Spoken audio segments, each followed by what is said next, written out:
नमस्ते प्यारे बच्चों, स्वागत है आपका अपनी 8वीं कक्षा की हिंदी की कक्षा में।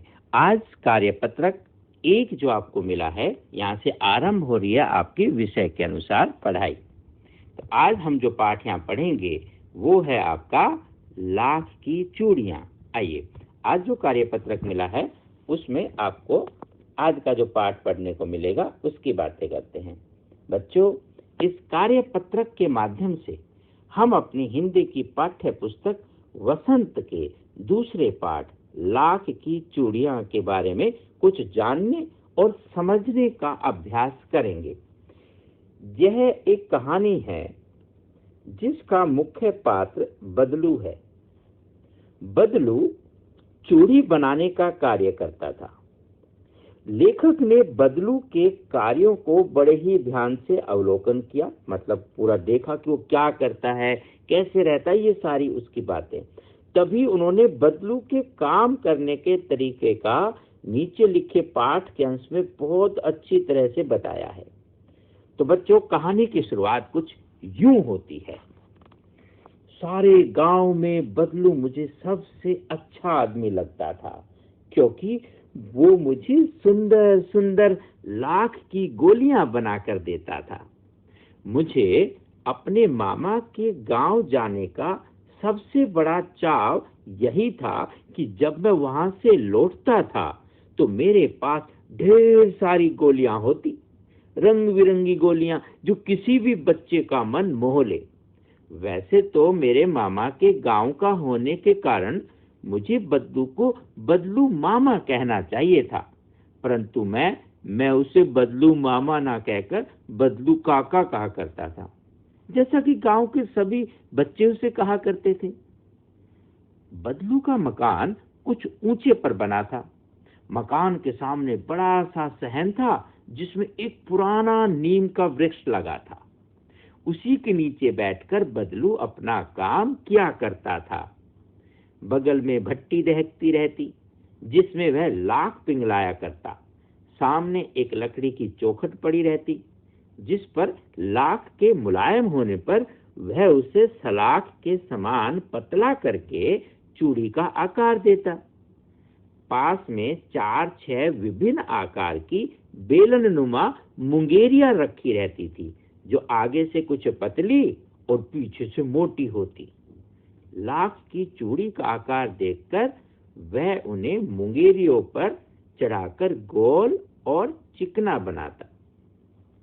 तब एक एक कर पूरे हाथ की चूड़ियां बना चुकने के पश्चात वो उन पर रंग करता। तो बच्चों, ये इस कहानी का कुछ अंश था जहां लेखक ने अपने मामा के गांव के एक व्यक्ति को बड़ी गहराई से देखा, उसका अवलोकन किया कि वो कैसे काम करता था, किस चीज का काम करता था। आइए, अब कुछ शब्द आपने देखे यहाँ जो अलग रंग में लिखे हुए हैं, उनका क्या अर्थ पता है, उसको थोड़ा जानने की कोशिश करें। लाख क्या होता है? ये एक प्रकार का एक प्राकृतिक गोंद, नेचुरल, जैसे आपका फेविकोल होता है ये तो बनाया जाता है, ऐसे एक प्रकृति की तरफ से गोंद होता है लाख। उसकी चूड़ियां आपने देखी भी होगी अपने मम्मी, चाची, ताई के पास। सहन होता है दीवार आदि से घिरा हुआ स्थान, जैसे घेरा, बाड़ा, कई बार जहाँ पशु पक्षी को रखते हैं, पशुओं को रखते हैं हम लोग गांव में बांध के या बड़ी जगह बना के रखते हैं, तो ऐसा एक स्थान उसे बोलते हैं सहन। मुंगेरिया, ये एक बेलन के आकार का ठोस लकड़ी का टुकड़ा, जैसे उसने बताया कि आगे से पतला पीछे से मोटा, वो उसमें ताकि हाथ की कलाई की तरह उसमें फंसा के गोल गोल चूड़ियां सुंदर सुंदर बनाने के लिए। तो प्रश्न 1 है आपके पास, लेखक को मामा के घर जाना क्यों अच्छा लगता था? अच्छा, आपको भी अपने मामा के घर जाना अच्छा लगता है? तो क्यों अच्छा लगता है? बिल्कुल सही, आप वहां जाकर खेलते हैं, आनंद करते हैं, सब बड़े प्यार से आपको रखते हैं। उसके लिए एक अलग कारण क्या था, वो वहां क्यों जाता था? उसने बताया कि वहां बदलू काका उसे लाख की सुंदर सुंदर गोलियां बनाकर देता था। अब इसके बाद आपको लिखना है कि आप छुट्टियों में किसके घर जाना पसंद करते हैं। हो सकता है कोई मामा के घर जाता हो, कोई बुआ के घर जाता हो, तो आप जहां भी जाते हो, दादा, मामा, बुआ, फूफी, वो सब आप लिखें और क्यों जाते हैं वो भी लिखें। ये सब आपका व्यक्तिगत प्रश्न हुआ, आप जरूर अपना अनुभव लिखें। दूसरा प्रश्न है कि लाख से बनने वाली चूड़ियों का जिक्र किया गया है, क्या आप कुछ अन्य पदार्थ के नाम बता सकते हैं जिनकी चूड़ियां बनती हैं? तो आपने देखा आसपास चूड़ियां कैसी कैसी बनती है। बिल्कुल सही, कांच की भी होती है, प्लास्टिक की भी होती है, और किसी ने देखा होगा कुछ एक, हाँ, सोने की भी होती है, चांदी की भी होती है। बिल्कुल, और भी ब्रेसलेट देखे होंगे, ऐसे चूड़ियां बनती है, डायमंड की भी देखी, हीरे की भी देखी, और हाथी दांत की भी बनती है। तो ऐसे विभिन्न प्रकार की, कांच है, प्लास्टिक है, हाथी दांत, सोना, चांदी, ऐसे आप लिख सकते हैं जो जो आपको पता है। लेखक बदलू को मामा न कहकर काका बुलाता था। क्यों बुलाता था?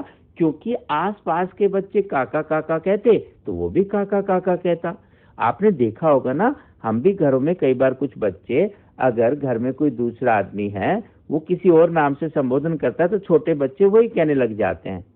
जैसे कई हम पापा को काका बोलते हैं, मम्मी को काकी बोलते हैं कोई आई, तो जैसा हम सुनते हैं छोटे बच्चे वैसा ही अनुसरण करने लग जाते हैं। तो आसपास के बाकी बच्चे काका कहते थे इसलिए किया, और हम ऐसा क्यों करते हैं कि बच्चे जैसा सुनते हैं किसी बड़े को बोलते हुए वैसा ही उसका अनुसरण, मतलब उसी की तरह व्यवहार करने लग जाते हैं। क्या आपने किसी को घर में बदलू की तरह सामान बनाते हुए ध्यान से देखा है? अब ये आपको लिखना है कि आप जहाँ जाते हो, रहते हो, आपने देखा कोई ऐसा कुछ सामान बनाते हुए, उसके बारे में आप अपने शब्दों में लिखिए। तो ये थी आपकी आज की वर्कशीट, यानी कि आपका कार्य पत्रक। आप अच्छे से कीजिए, फिर मिलते हैं अगले अध्याय के साथ। तब तक स्वस्थ रहिए, प्रसन्न रहिए, अपना ध्यान रखें और परिवार का भी। नमस्ते।